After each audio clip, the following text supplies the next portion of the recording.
जय हिंद। मैं हूं जिगर बाबू और आप देख रहे हैं मेरा पर्सनल चैनल मास्टरमाइंड, जिसपे कि आपको पता है कि हर बार एक नए आर्टिस्ट पुराने आर्टिस्ट से हम मिलवाते हैं, रूबरू करवाते हैं और उससे फ़ायदा होता है कि जो नए लोग हैं वो कुछ सीखते हैं, जानकारी भी मिलता है कि काम करने से पहले क्या करना चाहिए। हमारे साथ बिहार से जुड़े हुए हैं जो मुंबई आए हुए हैं। पटना में काफ़ी इन्होंने स्ट्रगल किया। इनका पूरा इंट्रोड्यूस तो हमको नहीं पता है कि आपको कराएं। हम चाहेंगे कि खुद इनसे ही हम लोग बात करें। तो सर, मेरे चैनल पे आपका स्वागत है। कैसे हैं आप? बहुत बढ़िया। और आपके चैनल के जितने देखने वाले दर्शक हैं सबको ढेर सारी शुभकामनाएं। और जिगर बाबू बहुत अच्छा काम कर रहे हैं, तो इनके चैनल को सपोर्ट कीजिए, लाइक सब्सक्राइब कीजिए और बस प्यार लुटाते रहिए। सर, आपका नाम क्या हुआ? मेरा नाम सागर इंडिया है। सागर इंडिया। कभी कभी नाम के पीछे भी लॉजिक हो जाता है, लोग सोचते हैं कि ये नाम किस तरह का है। जैसे कि आपने बोला कि सागर इंडिया, नाम सागर तो समझ में आ रहा है। इंडिया टाइटल जोड़ने के पीछे आपका रीज़न क्या था?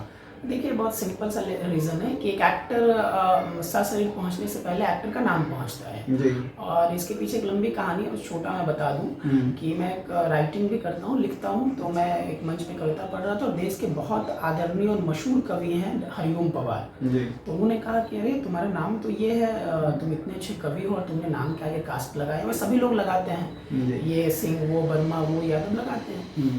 तो उन्होंने प्रभावित किया और कहा कि अरे एक अच्छे आर्टिस्ट को तो ये, तो मुझे लगा कि सही बात है, एक आर्टिस्ट कास्ट की वजह से जाना जाए, ये तो वो काम की वजह से जाना जाए। तो मैंने वहाँ से चेंज किया और उनकी 4 लाइनें मैं गुनगुना देता हूँ कि मैं वो कलम नहीं जो बिक जाती दरबारों में, मैं शब्दों की दीप सिखा हूँ अंधियारे चौबारों में, मैं वाणी का राजदूत हूँ, सच पर मरने वाला हूँ, डाकू को डाकू कहने की हिम्मत रखने वाला हूँ, और मेरी कलम वचन देती है अंधियारों से लड़ने की, राजमहल के राज मुकुट के आगे अड़कर तनने की, और उस कलाकार का मर जाना ही अच्छा है जो देश के प्रति खुददार नहीं, और मेरा देश चले मैं कुछ ना बोलूं, मैं ऐसा गद्दार नहीं। तो उस पर फिर सागर इंडिया नाम हो गया और चला मेरे नाम। हम जानना चाहेंगे कि बिहार तो एक अपना स्टेट है खुद में, वहाँ से आप किस डिस्ट्रिक्ट से बिलोंग करते हैं? अब मैं बिहार नवादा से मैं आता हूँ। नवादा में एक छोटा सा गांव है रानीहट्टी, मैं वहाँ से आता हूँ। जी। आप जो अभिनय की दुनिया में कदम रखे या आपको लगा कि हमको करना चाहिए, वो सन कौन था? यानी कहने का मतलब कि कितने सालों से आप सक्रिय हैं? देखिए, 15 साल मुझे हो गए लगातार रंगमंच करते हुए, थिएटर करते हुए, नाटक करते हुए। कहाँ, वहीं पटना से करते थे? नहीं, गांव में जो है वो छठ पूजा वगैरह में जो है ना समझ नाटक गया। होता है, तो वहाँ से शुरुआत ही मेरी। फिर मैं पटना आया, पटना रंगमंच से जुड़ा, नाटक किया, और मेरा एक सौभाग्य रहा कि देश के कई बड़े जो थिएटर के डायरेक्टर हैं उनके साथ काम करने का मौका मिला और कई लोगों का प्यार सपोर्ट मिला और कई अच्छे मेरे गुरु रहे। तो मैंने लगातार रंगमंच किया, नाटक किया, और उसके बाद फिर अच्छा, आपका मतलब फिर से पूछना चाहेंगे कि मतलब कितना साल बिता दिए पटना में ये सब के सिलसिले में? 5 साल, 6 साल? मुझे 12 साल के आसपास हो गए सक्रिय रंगमंच करते, और जुड़ा हुआ मैं नाटक से 15 साल से, मतलब बचपन से ही। जी। आपका जो फैमिली बैकग्राउंड है, जैसे कि आपको मुझे पता है कि यूपी बिहार में खास करके इस लाइन में आने के लिए सपोर्ट कम किया जाता है। कोई बोलता है डॉक्टर बन जाओ, इंजीनियर बन जाओ या फौज में चले जाओ, है ना? आपके घर में आपको मोटिवेट करने वाला आपको क्या लगता था कि ये हमको ज़्यादा सपोर्ट कर रहे हैं, या कहीं से सपोर्ट नहीं मिला, हम खुद ही निकल पड़े? देखिए, क्या है ना कि हम लोग जो है बिहार के लोग हैं, और बिहार में हर जगह की कहानी है कि गार्जियन चाहते हैं कि बच्चे सिक्योर हो जाए, उनका जो वो आने वाले जो जीवन है उनकी बहुत अच्छे से बीते। और एक्टिंग बहुत टफ है। आप देखते हो कि आईएएस ऑफिसर देश में 150 निकल जाते हैं, डॉक्टर इंजीनियर हर साल नए नए लोग निकलते हैं, एक्टर बहुत कम निकलते हैं। तो ये डाउट बिल्कुल गार्जियन का भी सही है कि वो डरते हैं कि एक्टिंग में जा रहा है, सक्सेस हो पाएगा कि नहीं, क्या कर पाएगा लाइफ में। तो सपोर्ट की जहाँ तक बात करें तो फैमिली में कोई सपोर्ट में नहीं था, लेकिन अब जो है लोग सपोर्ट में हैं, क्योंकि मेरे वजह से अखबार में जब मैं आता हूँ या मेरी फिल्में जब आती है तो लोग प्यार करते हैं और कहते हैं अरे सागर बहुत अच्छा कर रहे हो, सागर की तरह होना चाहिए। तो अब लोगों का जुड़ाव आया है जब काम आना शुरू हुआ, लेकिन पहले सपोर्ट नहीं था। क्या है कि एक बार अपने से भी कदम उठाना चाहिए। घर के लोग सपोर्ट किए ना किए, लेकिन आज ये कह सकते हैं कि बाहरी दुनिया के भी लोग हमको सपोर्ट करते हैं। जैसे लगता है कि माँ बाप से भी ज़्यादा मेरे लिए कर रहे हैं। आज मेरे पास भी आप मुंबई में आकर बैठे हो, तो एक रिश्ता सिर्फ आर्टिस्ट का ही रिश्ता है, सीनियर जूनियर का नाता है। हम ना तो भाई हैं ना तो आपके कुछ लगते हैं, लेकिन उस हिसाब से मैं आपके ज़्यादा मतलब आपके बारे में सोच सकता हूँ, है ना? अगर आप नहीं अपने बलबूते ये कदम उठाए होते तो शायद मैं भी आपके साथ यहाँ नहीं बैठा होता, है ना। चलिए, ये तो बात है संघर्ष लाइफ की। अब मैं चाहता हूँ कि अभी मेरी जो आपके साथ आपका इंटरव्यू चल रहा है, हम लोग मुंबई में हैं और यहीं पे बात कर रहे हैं बैठ करके। मुंबई का रुख कैसे हुआ? देखिए, बिल्कुल एक आप जो कह रहे थे कि घर से निकलना ही पड़ता है, कदम उठाना ही पड़ता है, बिल्कुल सही बात है। और 4 लाइनें कहूँगा कि मंज़िल यूँ ही मिल जाएगी भटकते हुए, गुमराह तो वो होते हैं जो घर से निकलते ही नहीं। तो पहला कदम तो आपको निकालना ही होगा। और मैं ऐसा नहीं कि मुंबई में पहली बार आया हूँ, पिछले बार भी कई बार आ चुका हूँ। यहाँ काम के सिलसिले में आया हूँ, लगातार काम कर रहा हूँ। तो मुंबई एक एक्टर के लिए मक्का, मदीना, काशी, काबा जो कह लें सब यही है। तो अंतिम जो है रुख जो है मुंबई का ही होता है और मैं आया, तो अभी तो फ़िलहाल मुंबई में ही हूँ। अच्छा, सर एक बात और समझना चाहते हैं आपसे। आप तो संघर्ष भी किए हैं, घर वाले को तो समझा लेना कुछ हद तक अपने बस में होता है। इस चीज़ से आप कैसे बाहर निकलते होंगे, जैसे आपने तो बिल्कुल संघर्ष किया। गांव के जो लोग हैं वो खास करके इस लाइन में जो लड़का आता है वो आपके मम्मी पापा को टॉर्चर करते हैं कि आपका बेटा कौन सा काम कर रहा है, कोई ढंग का काम लगा देते, फिल्मों में चला गया, ये सब आम भाषा में, क्षेत्रीय भाषा में बोल देते हैं कि नचनिया उचनिया जाके बन गया, है ना। ये सब चीज़ें क्या आपके जीवन में भी ऐसा हुआ, सुनने को मिला कि सब लोग बोल रहे थे कि नहीं जो कर रहा है अच्छा कर रहा है? देखिए, बहुत बड़ी बात ये है कि जो आर्टिस्ट होता है ना, वो कलाकार बहुत कम ही पैदा होता है। और एक बात हमेशा याद रखिएगा जीवन में कि पैसे दूसरी बात है, लाइफ में आप जो करते हैं ना, जिस काम में आपको मज़ा आता है, जो सुकून देता है। तो मुझे एक्टिंग पसंद है, कई लोगों को डांसिंग पसंद है, किसी को सिंगिंग पसंद है। तो वो अपना व्यक्तिगत मामला है कि आप क्या बनेंगे। ये आपको किसी के माँ या पिताजी ये ठान के सोच लें कि मैं अपने बेटा को डॉक्टर और इंजीनियर बना दूंगा, तो ये संभव नहीं है। तो एक आर्टिस्ट के जीवन में तो ये बड़ा समस्या मेरे साथ भी रहा। और गाँव वाले लोगों की बात करें या किसी की भी बात करें, तो देखिए आपको ना एक पैटर्न में रहना होता है। समाज का जो पैटर्न है कि बच्चा है, अब पैदा हो गया है, अब आगे पढ़ाई करेगा, नौकरी करेगा, शादी करेगा, घर परिवार संभालेगा, माँ पिता, ये आम जीवन है, इसमें सब लोग करते हैं। कोई बहुत बड़ी बात नहीं है पढ़ लिख के नौकरी कर लेना या फिर बाकी चीज़ें कर लेना। लेकिन रिस्क तो तब है ना जब आप कुछ अलग करना चाहते हैं। हीरो बनेगा, मतलब ये सुन के यहाँ जब लगता है हीरो बनेगा, अरे हीरो तो बड़े बाप के बेटे बनते हैं, अरे हीरो का बेटा ही हीरो बनेगा। तो ये जो भ्रांतियां हैं ना समाज में, और सही भी है कि लोग डरते हैं हीरो कैसे बन जाएगा, हमारा बेटा नहीं बन पाया, गांव में इतने बड़े जो हैं बड़े बड़े लोग करोड़पति के बच्चे हैं वो हीरो नहीं बन पा रहे, तुम कैसे हीरो बन जाओगे, देखियो अपना फैमिली बैकग्राउंड, हम लोग कैसे हीरो बनेंगे। तो ये भ्रांतियां हैं और उनको नहीं पता है गाँव वाले को कि सुकून तो अभिनय करके ही मिलता है, सुकून तो एक्टिंग करके ही मिलता है। और कौन क्या बनेगा ये मोहल्ले वाले तय नहीं करेंगे, ये आपकी मेहनत और किस्मत दोनों मिलकर तय करेंगे। जी, यही होता है। सागर जी, हम जानना चाहेंगे कि आपका जो पढ़ाई था वो कितने तक हुआ एजुकेशन में? देखिए, मैं तो मैंने 2 अलग अलग सब्जेक्ट्स में मास्टर किया है। नालंदा ओपन यूनिवर्सिटी से मेरा मास कॉम एमए रहा है और पटना यूनिवर्सिटी से मैंने मास्टर किया है पॉलिटिकल साइंस में। अभी मैं मास्टर पढ़ रहा हूँ एशिया के टॉप यूनिवर्सिटी में, एक्टिंग पढ़ रहा हूँ मैं, जो छत्तीसगढ़ में है, खैरागढ़ इंदिरा कला विश्वविद्यालय से।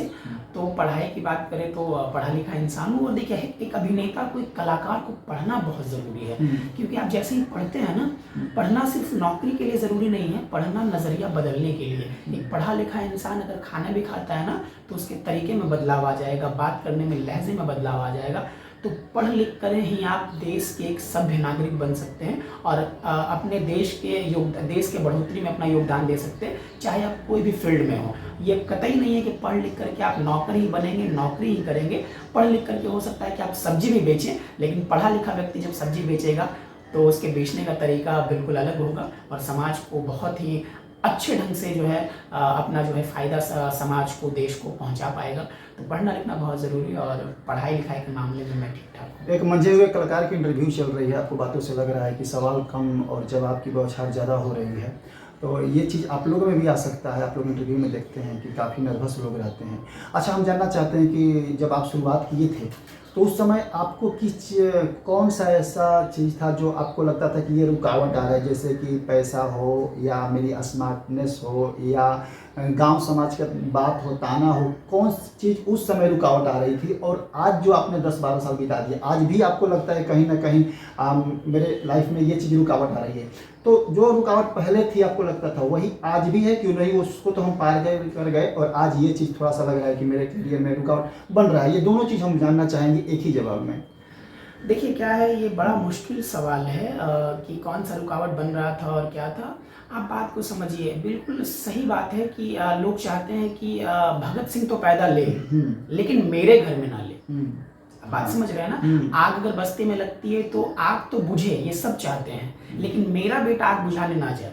हो सकता है आग बुझाने के दौरान मेरे बेटे को आग लग जाए या कुछ भी हो जाए, तो ये नियति तय नहीं करेगी सर, ये आपको तय करना पड़ेगा। और रुकावट की बात करें तो हम बिहार से आते हैं, और बिहार में मेरी 4 लाइन लिखे, मैं आपको सुना दूं कि बिहारी जो है ना, जब रिक्शा चला करके या जो भी छोटा काम करके बड़ी जिम्मेदारी निभाता है, रिक्शा चला करके 4-4, 5-5 बेटियों की शादी करता है, 2-2, 5-5 बेटियों को पढ़ाता लिखाता है, और एक पूरी की पूरी जिम्मेदारी तय करता है, तब पढ़ता हूँ कि हम बिहारी हैं भैया, ठाठ से जीते हैं, हम बिहारी हैं भैया, ठाठ से जीते हैं, और मुबारक हो तुमको बर्गर कोला, हम तो मूंछों पर ताव देकर छाछ लस्सी मट्ठा पीते हैं, हम बिहारी हैं भैया, ठाठ से जीते हैं।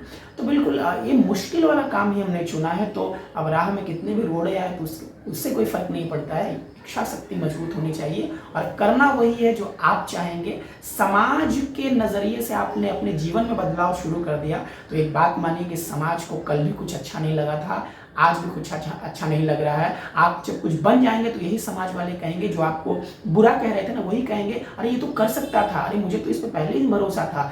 तो समाज से मत, समाज आपका पेट नहीं भर रहा है, आपके पेट आपके पिताजी भर रहे हैं, आपके परिवार भर रहे हैं। तो अपने परिवार को संभालिए, अपने परिवार को समझिए और समझाइए, और दुनिया वालों की नज़र में अच्छे बनने की कोई ज़रूरत नहीं है। आप देश के अच्छे नागरिक बनिए, दुनिया आपके पीछे आएगी। सागर जी, मैंने 2 सवाल किया था अभी और उसका जवाब भी आप ऐसे तरीके से दिए जो हमको तो समझ में आया, काफ़ी मेरे ऑडियंस को समझ में नहीं आ रहा होगा। एक बार फिर आपको हम सवाल के घेरे में ले रहे हैं। जैसे कि आपने बोला अलग अलग प्लेटफॉर्म पर हम पढ़ाई कर रहे हैं, कॉलेज लाइफ भी आपने अच्छे से गुजारा है। क्या कभी आपको अपने कॉलेज लाइफ या एजुकेशन लाइफ में ऐसा लगा कि हम अक्सर हो जाता है मिसगाइड हो जाता है कि हम प्यार के चक्कर में पड़े और अधिकतर करियर वहीं पे ही खराब होता है? तो आपके जीवन में कभी ऐसा हुआ कि अरे यार किसी एक आदमी के हाथ का हम कठपुतली बन के रह गए कुछ समय के लिए, बाद में समझ में आया कि नहीं, इसे बाहर निकलना है? कभी ये घटना इस तरह का हुआ था? देखिए क्या है, ये बहुत बड़ी सवाल है और ये बहुत निजता का सवाल है, लेकिन फिर भी आपने सवाल किया तो मैं जवाब दे दूं।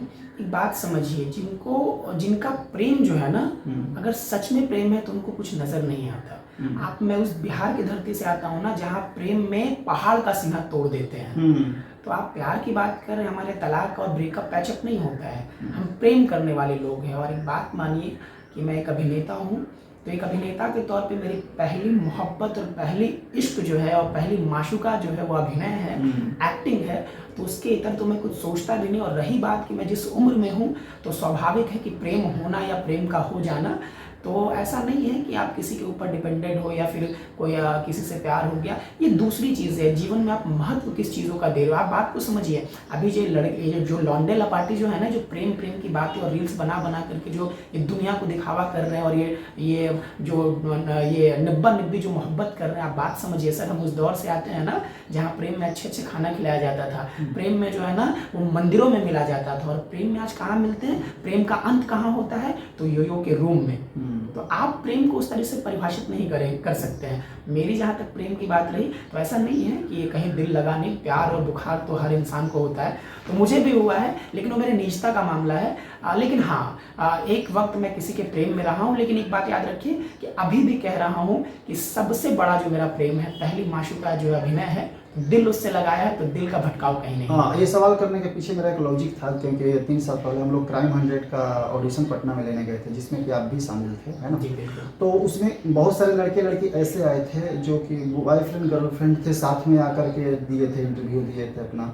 तो उसमें जो फार्म भरा जा रहा था ना, तो फार्म पे लड़कियों की जगह पे लड़के जो साथ में गए थे वो अपना नंबर डाल दिए थे, और जब यहाँ पे सिलेक्शन हुआ, प्रोडक्शन हाउस वाले फ़ोन करते थे तो लड़का उठाता था।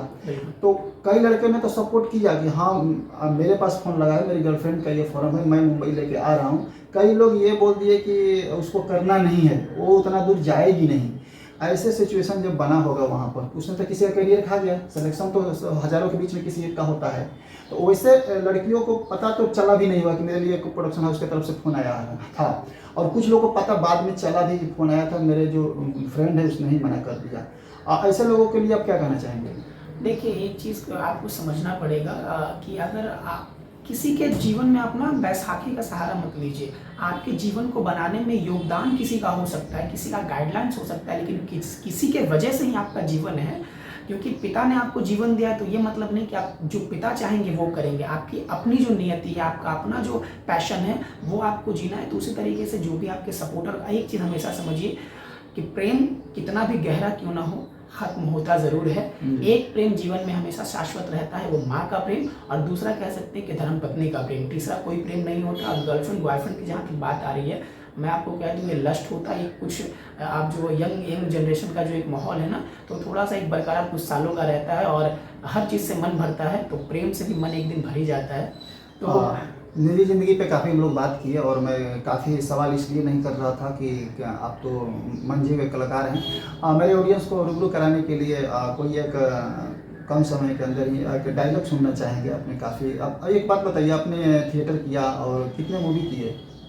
देखिए, मैं अभी 3-4 मेरे पास मूवी हो गया। मैं लगातार 6 सालों से सीरियल्स कर रहा हूँ, दूरदर्शन पे गाँव घर कर रहा हूँ। अभी मेरी सबसे रिसेंट नीरज पांडे सर के साथ एक फिल्म आई थी। उन्होंने MS धोनी बनाई है, SSL बनाई, कई बड़े हिट फिल्म बनाए। उनके साथ एक मेरी फिल्म वेब सीरीज आई थी जो बहुत चर्चित रही, खाकी द बिहार चैप्टर। तो उसमें मेरी एक अहम भूमिका थी। तो लगातार प्रोजेक्ट आने वाले हैं। तो एक मैं डायलॉग सुनना चाहूँगा, बिल्कुल कैरेक्टर में घुस करके आप चाहिए। और चुप, एकदम चुप। इतनी सी बात पे इतना बड़ा बखेड़ा, चुप, एकदम चुप। एक सेकंड के लिए हम ही डर गए है ना। तो ये एक्टिंग होता है। तो ये सागर जी थे जो कि बिहार से निकल के आते हैं, और वहाँ का जो नवादा डिस्ट्रिक्ट है वहाँ, और पटना में इन्होंने काफ़ी स्ट्रगल किया और मुंबई का रुख किए हैं। यही है कि थोड़ा सा देर सही दुरुस्त सही, मुंबई आए हैं तो कुछ बड़ा करेंगे ही। मेरे देखने वाले सीनियर से मेरा अनुरोध रहेगा कि इन्होंने क्राइम सीरियल का जो ऑडिशन हो रहा था उसमें ये अपना ऑडिशन दिए थे, बट किसी वजह से शायद इनका फार्म इधर उधर हो गया होगा, कोई बात नहीं। लेकिन अभी तो अपने जगह पे आए हुए हैं। मेरे सीनियर जो हैं हमसे बड़े हैं, उनसे क्या कहना चाहेंगे? भड़ास तो निकाल ही लीजिए, क्योंकि आपने काफ़ी इंतज़ार किया है, फ़ोन भी किए हैं। और देखिए, ऐसा नहीं है, ये इंडस्ट्री है। यहाँ किसी एक के वजह से ये इंडस्ट्री है नहीं, और किसी के वजह से ये इंडस्ट्री ना तो रुकी है ना तो रुकेगा। और नए लोगों का भी स्वागत है। और यहाँ एक ही चीज़ चलता है, टैलेंट, टैलेंट और टैलेंट। बाकी चीज़ें हो सकती हैं, इंडस्ट्री के अपने काले सच भी हैं, लेकिन वो दूसरी जगह है। लेकिन फिर भी मैं कह रहा हूँ, सिर्फ यहाँ एक ही चीज़ चलता है, वो टैलेंट, टैलेंट और टैलेंट। तो हो सकता है कि जो भी मेकर्स हो या जो भी ये कास्टिंग से जुड़े लोग हों, उनकी नज़र मेरे पे नहीं गई हो। तो अगर मेरी नज़र आप तक पहुँच रही है और आप मुझे देख और सुन और समझ पा रहे हैं, और आपको लगता है कि मैं आपके किसी भी रोल में फिट हूँ, तो आप मुझसे संपर्क कर सकते हैं। और बाकी तो जिगर बाबू हैं, बहुत सपोर्टिव व्यक्ति हैं ये, और इनसे मिलके ऐसा नहीं लगता है कि आप इनसे पहली बार मिल रहे हैं। हमारी कई दिनों से बातचीत रहती है, और बहुत सपोर्टिव है, और नए बच्चों को हमेशा गाइड करते हैं। तो जो भी देख और सुन रहे होंगे, तो कम से कम जिगर बाबू से हमेशा गाइडलाइंस लेते रहिए। और बहुत अच्छे इंसान हैं, जितने प्यारे दिखते हैं उससे ज़्यादा प्यारे इंसान भी हैं। और एक बार और बात लास्ट में हम बता देना चाहते हैं कि यूपी बिहार, खास करके हम यूपी बिहार से हम भी हैं, तो हम यूपी बिहार के बच्चों को सपोर्ट करते हैं। और जो बच्चे में टैलेंट है, उनको पता है कि हमको कहाँ जाएंगे, क्या करेंगे, तो सागर जी भी आए हैं, मेरे रूम पे आए हैं, रूम ऑफिस सब कुछ है, इन्होंने देखा। यहाँ पे हम बच्चों को बेकायदे बुलाते हैं और टिकट कराते हैं, और अकेले आएँ तो अकेले आ जाएँ, पेरेंट्स के साथ आना है तो अपने गार्जियन के साथ आ जाएँ। और यहाँ पे रहने खाने का बहुत अच्छा व्यवस्था करते हैं। बाकी काम होना न होना वो अलग बात है, 1-2 महीना में पता चल ही जाता है कि आप क्या करेंगे। कुछ लोगों को पता होता है कि हम ये कर लेंगे, कुछ सिर्फ जीत बस आते हैं काम करने, है ना। तो ये डोंट वरी कि आप लोग इस तरह का माइंड मत लीजिएगा, यहाँ सपोर्ट के लिए हम हैं और इनको सपोर्ट कर रहे हैं। और आप लोग भी जब बड़े होंगे तो किसी को सपोर्ट करेंगे, सागर जी भी कुछ करेंगे तो आगे चल के मेरे से सीख रहे हैं तो ये भी करेंगे कि नहीं हमको भी किसी को करना है, क्योंकि बिहार के बच्चे हैं तो हम कर रहे हैं। तो चलिए, सागर जी थे और साथ में जिगर हम थे, और हम लोग की काफ़ी बातचीत चल रही थी। और इनके तरफ से, मेरे तरफ से और मेरे मास्टरमाइंड चैनल के तरफ से और मेरे पूरे क्राइम सीरियल के टीवी जो है, चाहे उसके पूरे वर्क और टीम सीनियरों की तरफ से आप सभी विश्वासियों को जय हिंद।